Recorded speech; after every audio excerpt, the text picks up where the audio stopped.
Hey, today I'm going to be going over new glitches that you do not know about. Let's get into it. The first one that we are going to be going over is located right at the mountaintops. Now, first off, you'll want to head to the Church of Repose. I believe that's what it's called. And then from there, you'll want to head towards the north. Now, as you do make your way here, you will want to watch out for those deadly birds because, of course, they can mess you up in one shot, especially depending on how high your health bar is there. So once you have located this Lost Grace right here towards the east next to the Frozen Giant, make sure that you claim that and then sit down at it. This specific Lost Grace is going to be called the Giant's Grave Post. Now from here, what you want to do is then head towards the right instead of the east. So let's go towards the right, which will be the west, and we're going to go forward. What you will notice as you follow along is that there are going to be some enemies on the left side. What I personally like to do is stick to the right side and then follow. This way I do not go, towards the enemy in some way and aggro. This way you just avoid the damage. Now that we are at the spot, let's double jump right here towards the left, then double jump on top of this rock. You can tell that my runes are here. This is just to show you exactly where the spot is. And then we'll just double jump off the map like we've done plenty of times in the other videos. Swipe away, and then as you do swipe, what you are going to notice is that the runes will drop. It does take about 30 to 45 seconds, and as you do, the runes will fall like so. You can collect as much as you want until the runes stop, which I think that's about 10 or 20 seconds after you have received the runes. That's when it will completely stop dropping. So just do that until it does, and then you're good to go. So you're probably wondering, why show this method? Well, it's just great if you cannot get to these snowfields. Now, I do have a skip on that, which you can check out. Note that when you do stop receiving the runes, simply pause the game and then fast travel towards your Lost Grace and rinse and repeat.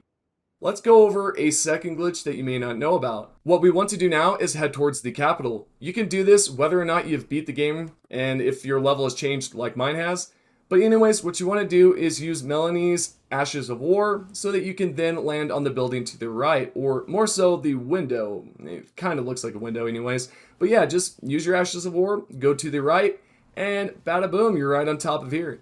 From here, you can then jump up here, use your Ashes of War one more time so you can get to the other sort of like a window, and then from there you will want to jump to the right so you can go around the barrier, and now you are officially out. Note that if you are in this area before the sand is there, you will pretty much, you do not have to avoid the barrier at all. It's kind of odd. I mean, it makes sense why they stuck a barrier in this place.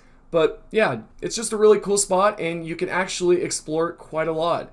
It's completely different from the other version, but yeah, check this glitch out and explore. Let's go over a third glitch. This one is going to be one that I did go over in a previous video, but I did have to remove it because I wanted to fully explain this jumping part. This is by far probably going to be the easiest way to do it. Now, the reason why we want to head towards the corner here so that we can double jump and then land on the ledge right there, double jump to land on top, and then just kind of zigzag back and forth. You eventually will reach the top and you're good to go for the next step of the glitch. Now, one of the biggest problems I can see with this was some of you were saying that there was the other location where you can jump off and you will get the shield. No, not at all actually. It's been patched. So what you want to do instead is zigzag up like we've done here, then proceed forward towards the east. You will hop on top of this rock and then you'll double jump.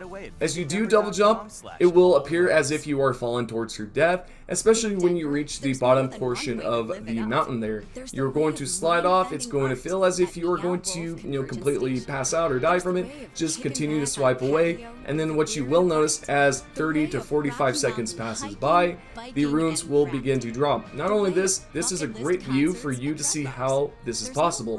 What happens is when you do fall, the whole entire map starts to unload, which will then let the enemies fall through the map, and therefore you receive the runes. You can also receive the one-eyed shield this way as well, and it's just an awesome glitch to perform.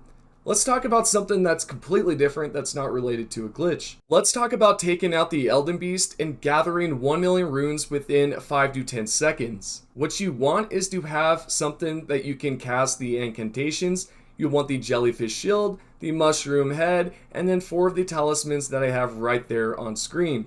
You will additionally want the boluses and the fetid pot so that you can cause some poison and recover from it. Afterwards, what you want is to equip these 3 spells / incantations. Then from there, you will want to have a mixed flask with increased lightning and as well as your intelligence. So in order to do this, what we want to do is activate the seppuku. We want to lower down our health about just barely before death. We want to activate our vow, we'll activate the howl, and then from there we'll want to use the fetid pot so that we can then become poisoned. Now right as you use the fetid pot, make sure that you use your boluses because this way you will recover from the poison and you will not die on instance. So what we want to do from there is go into the golden room. We'll activate our incantation, which is Ancient Dragon Lightning Strike. You'll notice an increased damage. Then from there, what you can do is then use this on the Elden Beast. Make sure to activate your jellyfish shield as well as all the other buffs before going into the next area. Now what we want to do is drink our flask and then activate our spell or incantation. From there you will see the boss's health deplete quite fast. This is a legitimate method that was posted right on Reddit. I'll leave a link down below if you want to follow everything there. Hope you guys enjoy the video and I will see you all on the next one.